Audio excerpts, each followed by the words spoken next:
LBSനകത്ത് എങ്ങനെയാണ് നമ്മളൊരു option registration ചെയ്യുക? ഇതിനെക്കുറിച്ചുള്ള ഒരു അപ്ഡേറ്റഡ് ആയിട്ടുള്ള ഒരു വീഡിയോ ആണ് നമ്മളിന്ന് പറയുന്നത്. ഇതുപോലെ അപ്ഡേഷൻസിനായിട്ട് ഇൻസൈറ്റ് 360 യൂട്യൂബ് ചാനൽ ഒന്ന് സബ്സ്ക്രൈബ് ചെയ്യുകയും ഫോളോ ചെയ്യുകയും ചെയ്യുക. ഇതിനെക്കുറിച്ചുള്ള ഡീറ്റെയിൽഡ് ആയിട്ടുള്ള 6 പാർട്ട് വീഡിയോസുകൾ നമ്മൾ ഓൾറെഡി അപ്ലോഡ് ചെയ്തിട്ടുണ്ട്. അപ്പോൾ അത് കാണാത്തവരുണ്ടെങ്കിൽ അത് കണ്ടതിന് ശേഷം ഈ ഒരു വീഡിയോ ഒന്ന് കണ്ടാൽ മാത്രമാണ് നിങ്ങൾക്ക് ഡീറ്റെയിൽസ് എല്ലാം കൂടുതൽ മനസ്സിലാവുള്ളൂ. ഒരു അപേക്ഷകൻ എസ്പെഷ്യലി ഒരു കോളേജോ ഒരു കോഴ്സോ നമ്മൾ തിരഞ്ഞെടുക്കുമ്പോൾ ഒരു അപേക്ഷകൻ ഓൺലൈനായിട്ട് ആദ്യം സമർപ്പിക്കുന്ന ഓപ്ഷനുകൾ 3 റെഗുലർ ഓൺലൈൻ അലോട്ട്മെന്റുകൾക്ക് വേണ്ടിയുള്ളതാണ്. അപ്പോൾ അപേക്ഷകൻ ഒന്നാം ഘട്ടത്തിൽ സമർപ്പിക്കുന്ന കോഴ്സ് കോളേജ് ഓപ്ഷനുകൾ മൂന്നാമത്തെ അലോട്ട്മെന്റ് വരെ പരിഗണിക്കുന്നതാണ്. അപ്പോൾ റെഗുലർ അലോട്ട്മെന്റുകൾക്ക് ശേഷം വരുന്നത് സ്പോട്ട് അല്ലെങ്കിൽ സ്പെഷ്യൽ അലോട്ട്മെന്റുകളാണ്. ഓരോ സ്പോട്ട് ആൻഡ് സ്പെഷ്യൽ അലോട്ട്മെന്റുകളും പ്രത്യേകമാണ് ഡിസൈൻ ചെയ്തിരിക്കുന്നത്. അപ്പോൾ ഓരോ അലോട്ട്മെന്റിലും ഓരോ സ്പോട്ട് ആൻഡ് സ്പെഷ്യൽ അലോട്ട്മെന്റ്സിനും പങ്കെടുക്കണമെങ്കിൽ ഓരോന്നിനും നമ്മൾ പ്രത്യേകം രജിസ്റ്റർ ചെയ്യണം. അപ്പോൾ ഒരു സ്പോട്ട് ആൻഡ് സ്പെഷ്യൽ അലോട്ട്മെന്റ് അപേക്ഷകൻ സമർപ്പിക്കുന്ന ഓപ്ഷനുകൾ ആ അലോട്ട്മെന്റ് വഴി മാത്രമേ പരിഗണിക്കുള്ളൂ. അപ്പോൾ അപേക്ഷകൻ നമുക്കൊരു കോഴ്സോ കോളേജോ ഓപ്ഷൻ സമർപ്പിക്കുന്നതിന് മുൻപ് വെബ്സൈറ്റിൽ പ്രസിദ്ധീകരിച്ചിട്ടുള്ള കോളേജ് ലിസ്റ്റുകൾ, കോഴ്സുകൾ, സ്ഥാപനങ്ങൾ, സീറ്റുകളുടെ എണ്ണം എന്നിവ വ്യക്തമായിട്ട് മനസ്സിലാക്കിയിട്ടുണ്ടായിരിക്കും. അതോടൊപ്പം തന്നെ merit seat, management seat, NRI കോട്ട സീറ്റ് എന്നിവയെ കുറിച്ചിട്ടും അറിഞ്ഞിട്ടുണ്ടായിരിക്കും. അപേക്ഷകന് താല്പര്യമുള്ള എല്ലാ കോഴ്സുകളും കോളേജുകളും ആദ്യഘട്ടത്തിൽ തന്നെ ഓപ്ഷനായിട്ട് നിങ്ങൾക്ക് നൽകാം. അലോട്ട്മെന്റ് പ്രക്രിയ ഒന്നാം ഘട്ട അലോട്ട്മെന്റിനായിട്ട് കോളേജുകൾ ഓപ്ഷനുകൾ സമർപ്പിക്കുമ്പോൾ കോളേജ് ലിസ്റ്റിൽ നിങ്ങൾ നൽകിയിരിക്കുന്ന കോഴ്സ് കോളേജുകളുടെ ഏതൊക്കെ കോഴ്സ് കോളേജുകളിൽ ചേരാനാണ് നിങ്ങൾ ആഗ്രഹിക്കുന്നത് അവയെല്ലാം അതിന്റെ മുൻഗണനാ ക്രമത്തിൽ തന്നെ നിങ്ങൾ ഓപ്ഷനുകളിൽ നൽകുക. അപ്പൊ ആദ്യഘട്ടത്തിൽ ഓപ്ഷൻ നൽകാൻ വിട്ടുപോയ കോളേജുകൾ പിന്നീട് സെക്കൻഡ് അലോട്ട്മെന്റിനോ തേർഡ് അലോട്ട്മെന്റിനോ ഓപ്ഷനുകളിൽ നിങ്ങൾക്ക് ഉൾപ്പെടുത്താൻ സാധിക്കില്ല എന്നുള്ളത് കൂടി നിങ്ങൾ ഓർക്കണം. എങ്കിലും സമർപ്പിച്ച ഓപ്ഷനുകളുടെ ഓർഡർ നിങ്ങൾക്ക് വേണമെങ്കിൽ മാറ്റാനായിട്ട് പറ്റും.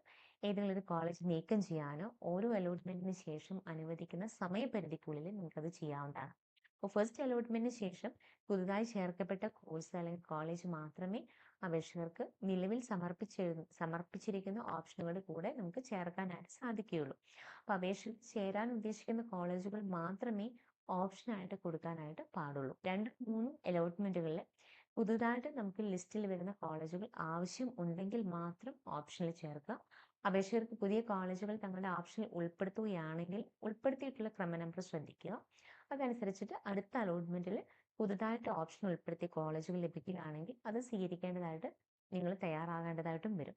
അപ്പോൾ ഫസ്റ്റ് അലോട്ട്മെന്റിൽ ഒരു കോളേജിലെ അലോട്ട്മെന്റ് ലഭിക്കുകയാണെങ്കിൽ അത് സ്വീകരിക്കുന്നതിനായിട്ട് നിങ്ങൾ ടോക്കൺ ഫീസ് ഓൺലൈനായിട്ട് നിശ്ചിത സമയത്തിനുള്ളിൽ നിങ്ങൾ അത് അടച്ചിട്ടുണ്ടായിരിക്കണം. ഫീസ് അടച്ചതിന്റെ ഓൺലൈൻ റെസിപ്റ്റ് ചെല്ലാൻ അപേക്ഷകന് നിങ്ങൾക്ക് ലഭിക്കുന്നതായിരിക്കും. ഫീസ് അടയ്ക്കാത്തവരുടെ അലോട്ട്മെന്റ് നഷ്ടപ്പെടുന്നാൽ ഫീസ് അടയ്ക്കാത്തവർ 2-3 അലോട്ട്മെന്റുകളിലേക്ക് പരിഗണിക്കുന്നതല്ല. അവർക്ക് പിന്നീട് സ്പോട്ട് അല്ലെങ്കിൽ സ്പെഷ്യൽ അലോട്ട്മെന്റുകൾ മാത്രമേ പങ്കെടുക്കാനായിട്ട് സാധിക്കുകയുള്ളൂ. അപ്പൊ നിങ്ങൾക്ക് എവിടെ അലോട്ട്മെന്റ് വഴി ഒരു സീറ്റ് കിട്ടിയാലും നിങ്ങൾ അവിടെ ജോയിൻ ചെയ്തെങ്കിൽ മാത്രമേ ആ സീറ്റ് നിങ്ങൾക്ക് എൻ്റർ ആവാൻ പറ്റത്തുള്ളൂ. അപ്പോൾ അലോട്ട്മെന്റ് ലഭിച്ച് ടോക്കൺ ഫീസ് റെസിപ്റ്റ് അടച്ചതിന് ശേഷം അവർക്ക് അലോട്ട്മെന്റ് ലഭിച്ച കോളേജുകൾ തൃപ്തികരം അല്ല നിങ്ങൾക്ക് എന്നുണ്ടെങ്കിൽ ഹയർ ഓപ്ഷനുകൾ പരിഗണിക്കേണ്ട എന്നുണ്ടെങ്കിൽ ബാക്കിയുള്ള ഓപ്ഷനുകൾ നിങ്ങൾക്ക് നീക്കം ചെയ്യേണ്ടതാണ്. ബാക്കിയുള്ള നിങ്ങൾക്ക് ഈ ഒരു ലഭിച്ചിരിക്കുന്ന അലോട്ട്മെന്റ് നിങ്ങൾ ഓക്കെ അല്ല എന്നുണ്ടെങ്കിൽ നിങ്ങൾക്ക് വീണ്ടും നെക്സ്റ്റ് അലോട്ട്മെന്റിലേക്ക് പോവാം. അല്ലാത്ത പക്ഷം നിങ്ങൾ ബാക്കിയുള്ള ഓപ്ഷൻസുകളെല്ലാം നീക്കണം. അങ്ങനെ നീക്കിയില്ലെങ്കിൽ അടുത്ത അലോട്ട്മെന്റിൽ കിട്ടുന്ന കോളേജുകളിൽ നിങ്ങൾ അഡ്മിഷൻ എടുക്കേണ്ടതായിട്ട് വരും. അപ്പോൾ ഹയർ ഓപ്ഷനുകൾ നിങ്ങൾ പരിഗണിക്കണം എന്നുണ്ടെങ്കിൽ അത് നിലനിർത്തുകയും വേണം. മൂന്നാമത്തെ അലോട്ട്മെന്റിന് ശേഷം കോളേജിൽ അഡ്മിഷൻ എടുക്കേണ്ടത് അലോട്ട്മെന്റ് മെമ്മോ മൂന്നാമത്തെ അലോട്ട്മെന്റ് വന്നതിന് ശേഷം അപേക്ഷകന്റെ ഫോം പേജിൽ ലഭ്യമാകും. LBS സെന്ററിൽ അടച്ച തുകയുടെ ബാക്കി തുക ഫീസ് ഇനത്തിൽ നിങ്ങൾ കോളേജുകളിൽ നിങ്ങൾ അടയ്ക്കേണ്ടതായിട്ട് വരും. കോളേജുകൾ ചേർന്നില്ലെങ്കിൽ ലഭിച്ച അലോട്ട്മെന്റ് നഷ്ടപ്പെടും. ഇവർക്ക് പിന്നീട് സ്പോട്ട് ഓർ സ്പെഷ്യൽ അലോട്ട്മെന്റുകൾ പങ്കെടുക്കാം. അപ്പൊ അതിൽ അലോട്ട്മെന്റുകൾ ലഭിക്കുകയാണെങ്കിൽ LBS സെന്ററിൽ അടച്ച തുക ആ കോളേജിലേക്ക് ട്രാൻസ്ഫർ ചെയ്യുന്നതായിരിക്കും. സ്പോട്ട് സ്പെഷ്യൽ അലോട്ട്മെന്റുകൾ പങ്കെടുത്ത് അലോട്ട്മെന്റ് ലഭിച്ചാൽ അഡ്മിഷൻ എടുക്കേണ്ടതാണ്. അഡ്മിഷൻ എടുക്കാത്തവരെ പിന്നീടുള്ള അലോട്ട്മെന്റിൽ പങ്കെടുപ്പിക്കുന്നതല്ല. ഇപ്പൊ കോളേജ് അഡ്മിഷൻ എടുത്ത അപേക്ഷകരെ സ്പോട്ട് ആൻഡ് സ്പെഷ്യൽ അലോട്ട്മെന്റുകൾ പങ്കെടുക്കുന്നതിന് നോ ഒബ്ജക്ഷൻ സർട്ടിഫിക്കറ്റ് NOC ആവശ്യമാണ്. അവർക്ക് സ്പോട്ട് സ്പെഷ്യൽ അലോട്ട്മെന്റ് വഴി അലോട്ട്മെന്റ് കിട്ടിയാൽ നേരത്തെ ലഭിച്ച അലോട്ട്മെന്റ് നഷ്ടപ്പെടുന്നതായിരിക്കും. അപ്പൊ അവർ പുതുതായിട്ട് ലഭിച്ച കോളേജുകളിൽ നിശ്ചിത സമയത്തിനുള്ളിൽ ഡേറ്റ്സിനുള്ളിൽ അവർ അഡ്മിഷൻ നേടേണ്ടതാണ്. അപ്പൊ ആദ്യം നിങ്ങൾ ചെയ്യേണ്ടത് ഓപ്ഷൻ രജിസ്ട്രേഷൻ ചെയ്യാൻ വേണ്ടിയിട്ടുള്ള ഒരു പ്ലാൻ നിങ്ങൾ ക്രിയേറ്റ് ചെയ്യുക എന്നതാണ്. അതായത് ഏത് കോളേജിലാണ് നിങ്ങൾക്ക് ഇപ്പോൾ പഠിക്കാൻ ഇഷ്ടം, ഏത് കോഴ്സാണ് നിങ്ങൾക്ക് പഠിക്കാൻ ഇഷ്ടം, ആ കോഴ്സും ഓരോന്നായിട്ട് നിങ്ങൾ എഴുതി വെക്കുക. എന്നുള്ളതാണ് ഫസ്റ്റ് സ്റ്റേജ്. ഏതൊക്കെ കോളേജുകൾ ഏതൊക്കെ കോഴ്സസ് ആണ് എന്നുള്ളത് നമുക്ക് അറിയാം. അപ്പോൾ നിങ്ങൾ ഗവൺമെന്റ് കോളേജ് ആണ് ഫസ്റ്റ് വേണ്ടതെന്നുണ്ടെങ്കിൽ ആദ്യം നിങ്ങൾ ഗവൺമെന്റ് കോളേജ്, അതായത് നിങ്ങളുടെ സ്ഥലം എവിടെയാണ്, നിങ്ങളുടെ ജില്ല ഏതാണ്. ഇപ്പോൾ ട്രിവാൻഡ്രത്തുള്ളവരാണെന്നുണ്ടെങ്കിൽ ട്രിവാൻഡ്രത്ത് കിട്ടണം എന്നായിരിക്കും അവർക്ക് ആഗ്രഹം. അപ്പം അങ്ങനെയുള്ളവർ ഗവൺമെന്റ് ട്രിവാൻഡ്രം മെഡിക്കൽ കോളേജസ് വയ്ക്കുക. അതനുസരിച്ചിട്ട് അവിടെ ഏതൊക്കെ സബ്ജക്റ്റ് ആണോ പഠിക്കാൻ നിങ്ങൾക്ക് ആദ്യം ഇൻട്രസ്റ്റ്, നിങ്ങൾക്ക് ഏറ്റവും കൂടുതൽ ഇൻട്രസ്റ്റ് ആയിട്ടുള്ള കോഴ്സ് തന്നെ ഫസ്റ്റ് ഓപ്ഷൻ ആയിട്ട് നിങ്ങൾ വെക്കുക.